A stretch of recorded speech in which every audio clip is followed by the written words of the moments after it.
आज की वीडियो में हम क्रिएट करने वाले हैं कुछ इस तरीके का cool sweep glow effect Premiere Pro में। तो चलिए वीडियो स्टार्ट करते हैं। फर्स्ट ऑफ ऑल आपको अपनी क्लिप टाइमलाइन पे इंपोर्ट कर लेनी है। सीक्वेंस क्रिएट करने के बाद आप देख सकते हैं मैं ऑलरेडी यहाँ पे अपनी क्लिप इंपोर्ट कर चुका हूँ। देन इसके बाद आपको अपनी क्लिप का डुप्लीकेट करना है। ऑल्ट प्रेस करके ड्रैग करेंगे, डुप्लीकेट हो जाएगा ये। ओके, आफ्टर दैट आपको ऊपर वाली क्लिप को सिलेक्ट करके ब्लेंडिंग मोड को स्क्रीन कर देना है। ओके, आफ्टर दैट आपको यहाँ इफेक्ट्स पैनल पे आकर आपको प्रीसेट इंपोर्ट करना है, जो कि मैं आपको डिस्क्रिप्शन में दे दूंगा। वहाँ से आप इसे फ्री में डाउनलोड कर सकते हैं, डिस्क्रिप्शन में इसका लिंक रहेगा।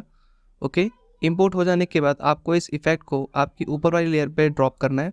एंड इसके बाद आप देख सकते हैं ये इफेक्ट यहाँ अप्लाई हो चुका है, बट हमें इसमें कुछ चेंजेस करने हैं। फर्स्ट ऑफ ऑल जो आपको पहला ऑप्शन दिख रहा है extract sweeping edge glow effect, इस पर आकर वाइड इनपुट लेवल वाले ऑप्शन में आपको इसे अपनी वीडियो में इफेक्ट जहाँ पे आप चाहते हैं उस हिसाब से इसके टाइम को एडजस्ट करना है। आप जो ये 2 की फ्रेम्स देख रहे हैं इसके टाइम को आप एडजस्ट कर सकते हैं कि किस पॉइंट ऑफ टाइम पे आप ये इफेक्ट चाहते हैं और किस टाइम पे नहीं चाहते। ओके, इसकी वैल्यूज़ आप चेंज कर सकते हैं जैसे भी आपको कंफर्टेबल हो। देन इसके बाद लास्ट में जो आप ऑप्शन देख रहे हैं we are glow sweeping edge glow effect, यहाँ पे आकर आप इसका कलर चेंज कर सकते हैं। ग्लो का जो भी कलर आपको बेटर लगे वो आप रख सकते हैं। ओके, मैं आपको प्ले करके दिखाता हूँ इफेक्ट किस तरीके का है। आपके जो फीडबैक्स हो मुझे कमेंट में जरूर बताएं। किसी ने टॉपिक वीडियो चाहते हैं तो वो भी जरूर शेयर करें। Thank you so much guys.